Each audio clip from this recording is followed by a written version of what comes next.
and Dwanda both have backgrounds in westerns and everything too.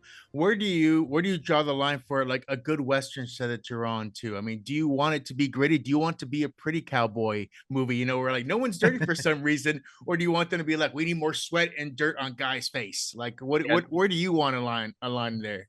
the dirtier the better, as far as I'm concerned. I think that in this case, especially, I mean, I kind of just think, you know, it would only be a clean, pretty kind of Western if you were making some sort of parody or it was a comedy or some sort of fantasy world. But I feel like if you're delving into reality, people who are living out in the desert in Western world, they would be so grotty and stinky and grimy.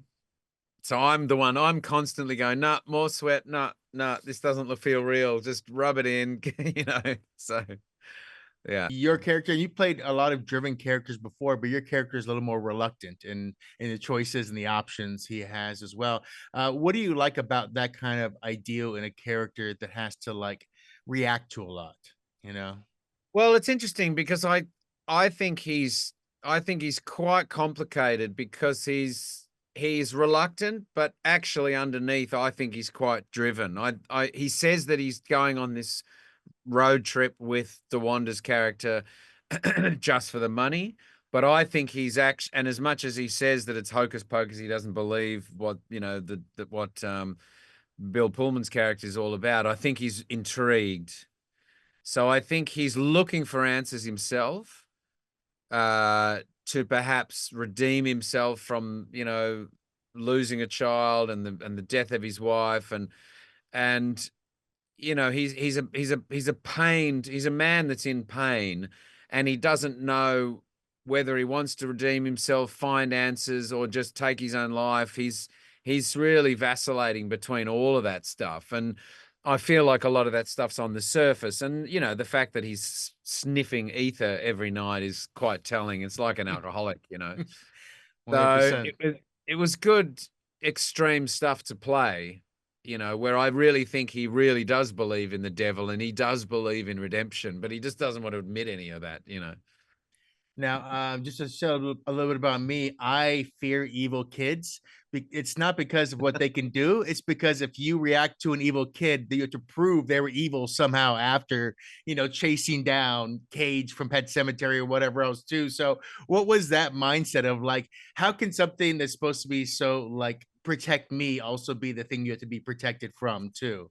Yeah, it was interesting. It was interesting. What was interesting too was that Emily, our little girl, was fantastic. She was a Oh really yeah. sweet, gorgeous little girl. And, this idea that she seemingly inhabits the devil was a great dichotomy. And again, I think Bender, half of the time is going, this girl just needs to be extinguished. And the other half of the time is going, hang on a second. She's like my daughter that I've lost. I just want all this stuff to go away. So I think he was back and forth about how he felt about her and what he believed in regard to her and whether, the Bill Pullman's character could really save her or not. So, she was also part of the sort of the dual sort of narrative that he had going on in his head. Right. And to kind of expand on that too, any thoughts on kind of the feeling or any movies you kind of pulled from for the idea of the lone wolf and cub kind of thing, where the one guy who must protect, either these women or this child or something. Like, what do you like? Is there anything you pulled from or any thoughts about any movie that has those kind of feelings to it? No, I didn't draw on anything. I didn't feel like I needed to because I felt like it was so clear in the script. Yeah, I just didn't feel like I needed to. And I'll always stay away from other films when I'm shooting something because I just don't want to slip into plagiarizing something else. If anything, I'll draw on people in my real life, but that's pretty rare as well. So, usually I'm relying on the script, and that to me is the best inspiration. If the script is making me see the world and making me see the characters, then great, I'm there. I don't, if I'm having to look elsewhere, I think I always feel like we're slightly in trouble. Now, this is a great Western, and there's been so many out there, and some that have kind of that little connection to supernatural, the kind of Pale Rider kind of thing too. Can you tell me if for you and yours, do you have like top 3 or 5 Westerns that you point to as the Westerns? Like it's the idea that this is a Western, this is how you're supposed to act in a Western kind of thing. Not necessarily. I mean, and I think that I think the thing that I'm drawn to in movies is characters really, and the dilemmas of characters. It isn't so much whether a film is a western or a sci-fi or a drama or a you know. So yeah, not really. And I didn't. I mean, I saw some westerns when I was growing up, but not a whole lot. I saw the kind of classic Clint Eastwood films and a couple of John Wayne films. But I'm not certainly not an aficionado of the Western world. But I like reading Western scripts because I feel like the dilemmas that a character is going through feel amplified and feel highlighted and magnified when they're out there in the wilderness and they've sort of got to deal with the elements as well. They can't be distracted by millions of people in a city and all the distractions that come with a city. They're there on their own and they're quite isolated and they've got the sun beating down on them and they've got to find food or they're going to die. So I feel like everything is amplified when you're in that world. Now, what moment do you still kind of hold dear from this shoot? You know, there's some great moments with Bill, great moments with Dewan, and also, and just the little girl as well. I mean, do you have a specific moment you remember from this shoot that just kind of felt like either the heart and soul of something, or maybe a lynch point in the story that was important to you? Well, I don't know if there was a moment per se, but the people, the central people being Dewanda and Ned for me.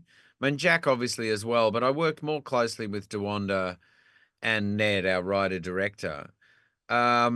Was very special. Dewanda is a really special, smart, brilliantly compassionate, and great sort of sense of humor.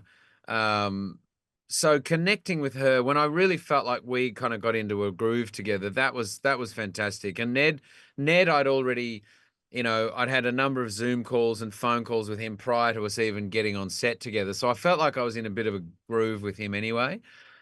Um, of course, getting to the location, getting to Santa Fe and those sort of remote locations in New Mexico, kind of brought it all together. Um, so I don't know if there was a specific moment, I mean, crawling around in the dirt, with my shirt off, covered in blood, you kind of go, yeah, all right, here I am, it's happening. So it is funny. I find myself often on films in the middle of it going, how did I get here? Like, how did I? At some point, I read this script and I agreed to this, and now I'm surrounded by 100 people. I'm covered in blood, and I'm saying these words, and I'm being this person. You just sort of have this weird moment of going, a slightly out of body experience. Going, I'm still doing this funny job. It's really weird, isn't it? But loving it at the same time. There's not a map somewhere in your office that says all the continents I've been dirty or bloody That's right. on, New Zealand here or Australia Well, one of the here. thing, one of the things that I've spoken about before is that the joy and the wonder that I get from reading a script, seeing a character, and then morphing into that character, like the simplicity of that, is no different than it was when I was 10. And that the fact that I feel like I've been able to maintain a sort of a childlike wonder I think has probably held me in good stead. And interestingly, I've got a 9-year-old son of my own now. So I'm watching him fascinated, going, right. And watching him make up stories and act things out and kind of, imagining things. And I'm going, okay, this is where it started. It's really interesting to kind of be mirrored back kind of where it came from. But I love the fact for me that I'm not jaded. I'm not sick of it. I can get sick of working and I can get tired of it, but I'll inevitably come back to it. I'm just always fascinated in people and so fascinated in roles and trying to play them. For sure.